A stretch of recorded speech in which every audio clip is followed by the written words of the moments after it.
கிருஷ்ணா, கிருஷ்ணா, என்னே உன் மாயை? மாயை ஒன்றுமில்லை மகனே.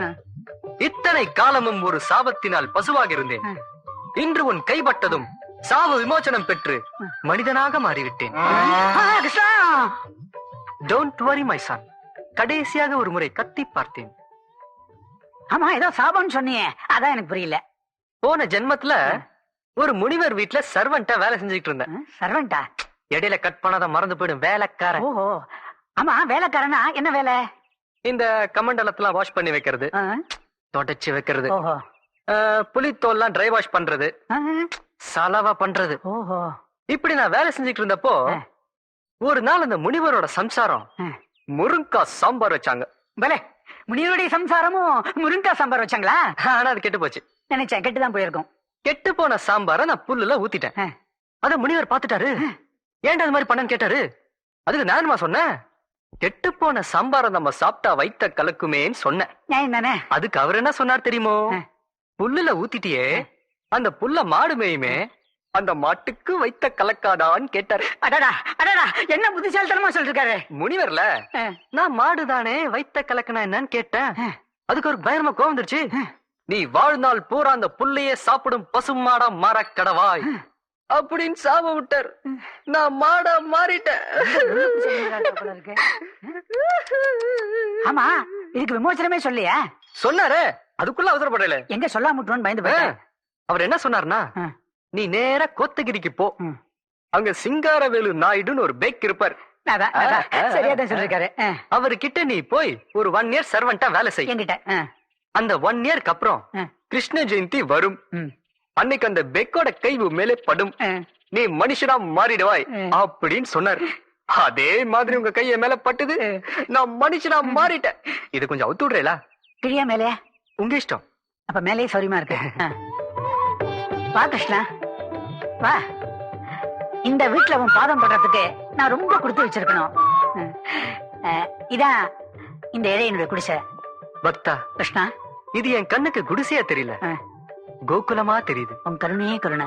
கிருஷ்ணா, நீ இப்பதான் உள்ள வர, அதுக்குள்ள உன் காலடி சோடு எப்படி வந்தது? தாத்தா, அதை நான் தான் போட்டேன். ராதா, நீ எப்பமா வந்த? அது இப்பதான். கிருஷ்ணா, உண்மையான பக்தனை கைவிட மாட்டேங்கிறத நிரூபிச்சுட்ட. அதனாலதான் 2 நாளா காணாம போன என் பேத்தி கிடைச்சுட்டா. இப்படி லீலைகளை இடைவெளி இல்லாம பண்ணிக்கிட்டே இருக்கே. ஒவ்வொரு லீலையும் நினைக்கும் போது அப்படியே புல்லு இருக்குது. கிருஷ்ணா, மறுபடியும் புல்லுகளுன்னு சொல்லாதீங்க, அப்புறம் மேய ஆரம்பிச்சிருவேன். வேண்டாம் வேண்டாம். ராதா, இது யார் தெரியுதா? கிருஷ்ணன், சாட்சாத் கிருஷ்ண பகவான். நமஸ்காரம் பண்ணுமா? ஐயோ தாத்தா, இந்த காலத்துல போய் அதுவும் இப்படி கிருஷ்ணா ராமானா? இந்த ஊர்ல உன்னை எல்லாரும் மாங்கான்னு சொல்லுவாங்க. என்ன மாங்கான்னு சொன்னாலும் பரவாயில்ல, தேங்கான்னு சொன்னாலும் பரவாயில்ல, எனக்கு அதை பத்தி கவலையே கிடையாது. உண்மையான பக்தனுக்கு தான் ஆண்டவன் காட்சி அளிப்பான். அந்த பாக்கியம் எனக்கு கிடைச்சிருக்கு. என்ன, நான் கிருஷ்ணனோட உண்மையான பக்தன். நான் இதை நம்பவே மாட்டேன். எவனோ ஒரு பொறுக்கி பைய டகுல் விடுறான், அத நீயும் நம்பி ஏமாறுற. பக்தா, கிருஷ்ணா, நம்முடைய அருமை உன் பேத்திக்கு புரியவில்லை என்று நினைக்கிறேன். பொறுக்கி கிரிக்கி டகில் என்று தகாத வார்த்தைகளில் என்னை அவமானப்படுத்துகிறாள். யாம் செல்கிறோம். வேண்டாம் கிருஷ்ணா, நான் போக விட மாட்டேன். நான் உன்னை போக விட மாட்டேன். அரியா சிறுமி ஏதோ கூறிவிட்டாள், அவளுக்காக நான் மன்னிப்பு கேட்கிறேன். உன்னுடைய பக்த கோடிகளில் என்னை பொறுக்கி எடுத்தாயினவா, அதைத்தான் பொறுக்கி என்கிறாள். டகில் என்பது வேற ஒன்றுமில்லை. டகில் அது கந்தகவசம் மாதிரி. நீ கோகுலத்தில் கோபியருடன் கொஞ்சிக் கொண்டிருந்த காலகட்டத்தில் டகில் என்ற புனிதமான வார்த்தை பிறந்தது. அதனால் தான் அது உனக்கு தெரியவில்லை. கிருஷ்ணா, கிருஷ்ணா, ஏன் மௌனமாயிட்டாய்? நாங்கள் மௌன மொழியில் பரிமாறிக்கொண்டிருக்கிறோம். இதெல்லாம் உமக்கு புரியாது, கீழப்போ. கிருஷ்ணா, இந்த உலகத்தில் உனது லீலைகளை புரிந்து கொண்டவர்கள் யார்? உன் லீலையை தொடர்ந்து நடத்து. அப்படியே ஆகட்டும். என்ன அழகான பொற்பாதங்கள். கிருஷ்ணா, எவ்வளவு நேரம் உன் பொற்பாதங்களை பார்த்துக் கொண்டே இருப்பது? டே பக்தா. என்ன கிருஷ்ணா? எனக்கு ஒரு ஆசை. கடைந்த வெண்ணையை கையில் எடுத்து தின்ன வேண்டுமா? அது குழந்தை பருவத்தில். இப்பொழுது நான் குமரனாகி விட்டேன் அல்லவா? ஆமாம். நான் மாடாக இருந்த பொழுது எனக்கு புல்லையும் புண்ணாக்கையும் போட்டு என்னை வளர்த்தாய். ஆமாம். இப்பொழுது நான் மனிதனாகி விட்டேன். உழைத்து சாப்பிட வேண்டும். என்ன என்ன கிருஷ்ணா, நான் இருக்கும் பொழுது நீ உழைத்து சாப்பிட வேண்டுமா? டே மண்டையா, உன்னை பொறுத்தவரையில் மட்டும்தான் நான் கடவுள். ஆனால் மற்றவர்களுக்கு நான் மனிதனாக தெரிய வேண்டும் அல்லவா? அதனால் தான் சொல்கிறேன், எனக்கு ஒரு வேலை வாங்கி கொடு, இல்லை என்றால் போய்விடுவேன். வேண்டாம் கிருஷ்ணா, வேண்டாம். உனக்கு வேலைதானே வேண்டும். நாளைக்கே முதலாளியிடம் கூறி உனக்கு வேலை வாங்கி தருகிறேன்.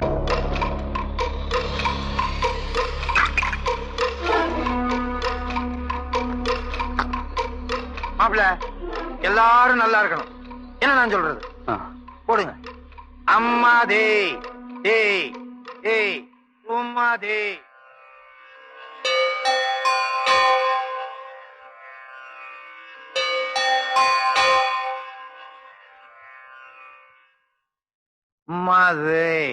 குட் மார்னிங் மாமா.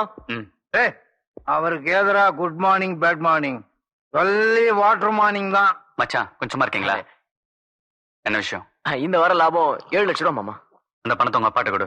மச்சான் இந்த போட்டி வாங்கி வச்சிரு. மாப்பிள்ள உங்களுக்கு தான் என்ன பத்தி நல்லா தெரியுமே. நான் பணத்தை கையால தொடுறதே இல்ல. கோட்டீஸ்வரா, அந்த பெட்டியை உங்க அத்தை கிட்ட கொடுத்துட்டு நீ கிளம்பு. சரி மாமா. அவன் என்னமோ கலெக்ஷன் பண்ணிக்கிட்டு வர்றான். 6ங்கிறான் 7ங்கிறான். அதையெல்லாம் நீ எண்ணி பார்க்காம இங்க வை அங்க வைங்கிற. அப்படிலாம் நீ இருக்க கூடாது. எதுக்காக நீ வாழ்ற? ஏன் வாழ்ற?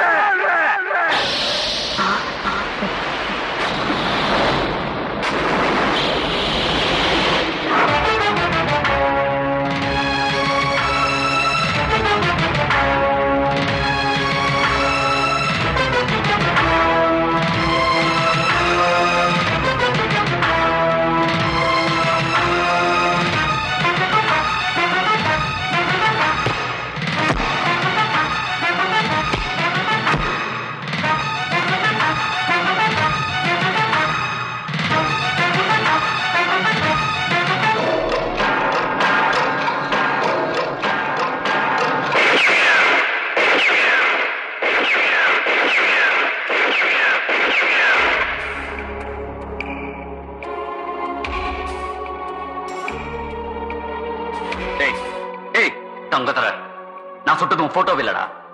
உன் மகனை கொலை பண்றதுக்கு நான் பாக்குற ஒத்திகை. எஸ், அவனை கொண்டு போய் போன்ல மறைச்சு வச்சுட்டா அவனை காப்பாற்றலாம் நினைக்கிறியா? என்னைக்காவது ஒரு நாள் அவன் இந்தியாவுக்கு திரும்பி தான் வருவான். அப்படி அவன் வர்றப்ப இதே துப்பாக்கி அவனை சுட்டு கொண்டு அந்த பணத்தை முன்னாடி தூக்கி வீசி எறிவேன். அப்பதான் நான் ஆத்திரம் அடங்கும். அதுக்காக நான் உயிரோட இருக்கேன். இதுதான் வாழ்க்கையோட லட்சியம்.